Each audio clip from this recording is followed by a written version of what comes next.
My name is Marisa. Welcome to week 5 of our at-home web series for PT, bringing the PT to you guys at home during this time of social distancing. Today, we're going to be talking about balance training. So balance training is a super, in my opinion, underused way to train your core and the little tiny muscles around our joints called stabilizers we don't even know we have. By training our stabilizers, we actually prevent injury from happening. So for example, if you have a strong stabilizer at your ankle, you're going to be less likely to accidentally roll it while you're running or walking or just not paying attention. So just apply that to all parts of your body, mainly your joints. So let's get started. I'm going to give you guys 5 exercises that are super easy, super simple, I should say. Little to no equipment needed, and you can do them easily just in the comfort of your own home, your bedroom. Okay. First one is the easiest one, and I'm going to show you guys in order of easiest to most advanced, and each one has a modification to make it harder if you master it. Okay, so first one is called the single leg balance. It's just like it sounds. So, let's make sure I'm centered here. Okay. Slightly bend the knees, so keep them soft. Abs really, really tight. Chest up, shoulders back and down. And you lift one leg. And you want to lift it to the front. Here we go. Yep. So a lot of people will do this. We want to keep it to the front. It's going to make it a little bit more challenging because the weight comes in front of us. So our center of gravity changes, and it's going to make it a bit harder, a bit more unstable. So you really want to keep your abs tight, chest high, perfect posture, and hold it for about 30 seconds. And I would recommend doing 30 seconds 3 to 4 times on each side. So you're really going to feel it in your ankle, and if the bottom of your foot starts to burn, starts to hurt a little bit, don't worry, that's normal. If you need to, just shake it out and get back into it. If that's too easy, but you still want to stick with that exercise, you can close your eyes. Closing your eyes makes everything harder. Let me adjust this a little bit because for balance, your body uses your eyes to be aware of your surroundings to keep you stable. However, if you take that sense away, you take that component away, becomes much harder. Or you can also grab a pillow or something unstable, like you have a yoga mat at home, you can fold it and stand on that. So it's going to be, since it's an unstable surface, it's going to knock you off balance, and it's going to make your body work harder to stay still. Okay, exercise 1, done. Exercise number 2 is called a tandem stance. So I will show you from the side. Standing normally, keep one foot down, take the other foot and place it in front so that your toes and your heel are touching. So my left heel is touching my right toe. Abs tight, chest up, shoulders back, chin in, knees slightly bent, and you just hold this. It's a lot harder than it looks, I promise. You want to alternate. Tap to differently challenge each ankle. I would recommend doing 30 seconds on each leg, alternating a couple times, so you get a total of about 2 minutes of the exercise. If that gets too easy, same thing, you can close your eyes or stand on a pillow. With this stance, the reason it's so hard is because you've got a line in front of you. When you're standing normally, you've got 2 legs underneath your hips supporting you evenly. Center of gravity is right down there. It's not quite so easy when it's like that. Okay, exercise number 3 is called cone tap. In a gym or a PT clinic, they'll use cones because that's the equipment they have. You can use everyday objects. I'm going to use an old perfume bottle, a rolled up towel, and a mystery novel.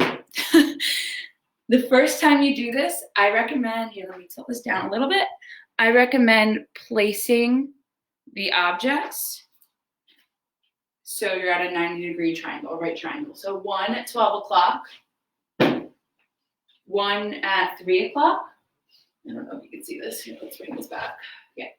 One at 12 o'clock, one at 3 o'clock, and one in between.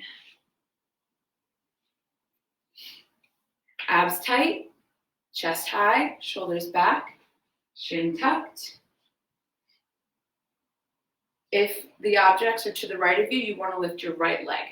So I think it shows up as reverse on screen, but mine are to the right of me. So I lift my leg, tap in the direction of the first object. So if you place it so that it's close enough to tap, then just tap the object.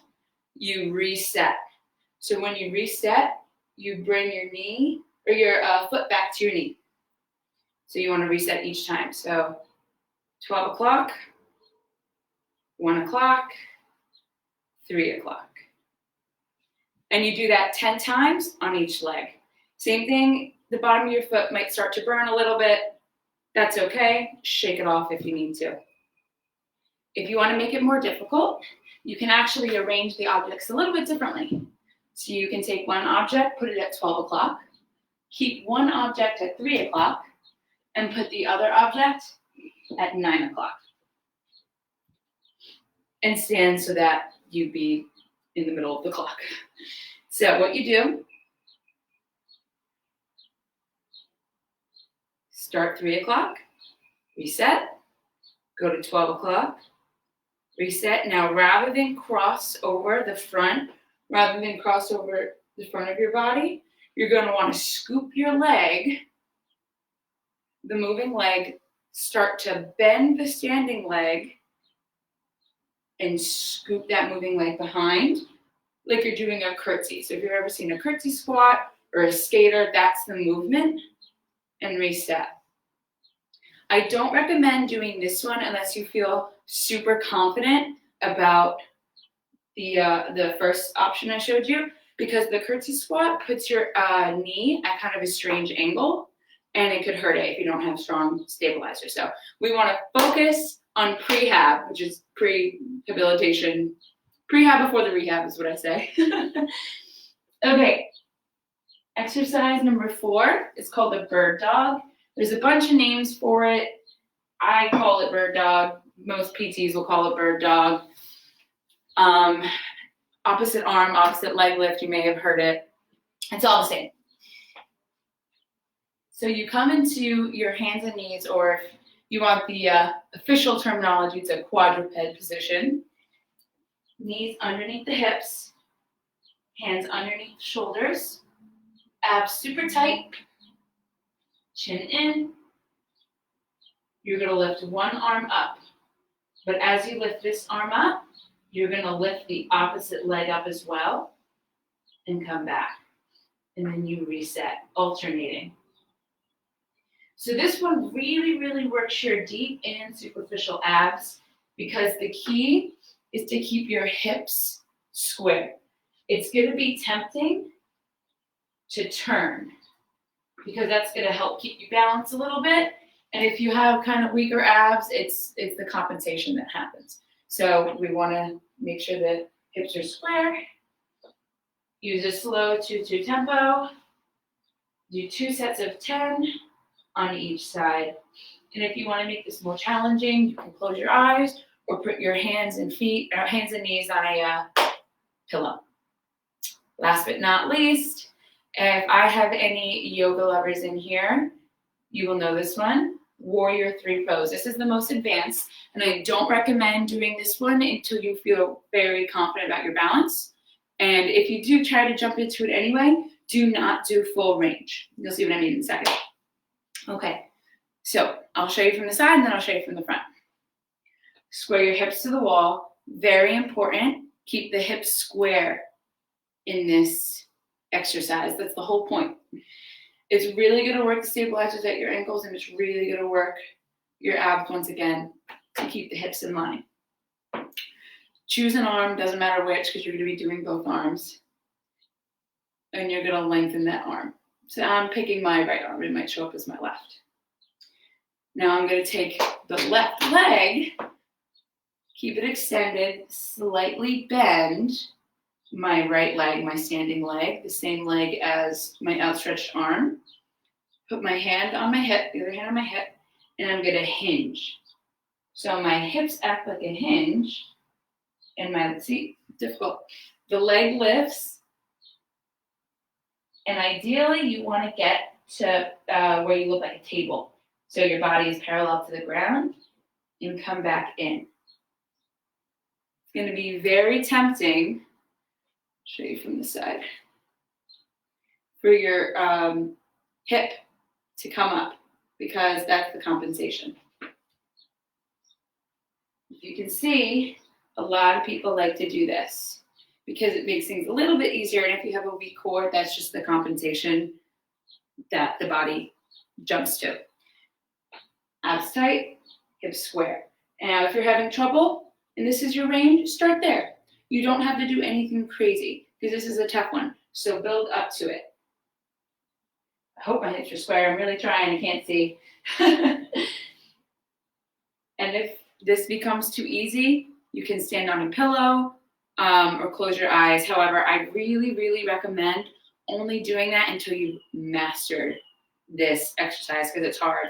I regularly do balance training because of some of the activities I do. I'm a group fitness instructor, and the choreography that I teach involves a lot of balance and stability. So I do that on my own, and I don't even do this with my eyes closed. So once you only keep your eyes closed once you've really, really mastered it. So that's all I have for you guys today. 5 of my favorite, very simple balance exercises. Work them into your normal routine once or twice a week. Takes 10 minutes, maybe. You could do it while you're watching TV. Very simple. If you have any questions, do not hesitate to reach out. You can DM us on Facebook, email us at info@lightportpt.com.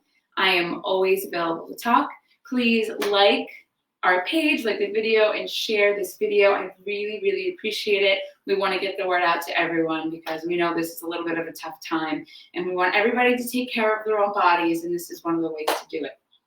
So I hope everybody has a good week. Tune in next Monday at 6. I don't know what I'm going to do yet, but it's going to be informative. It's definitely going to help you guys out. All right, thank you so much for tuning in. I'll see you then. Have a good one.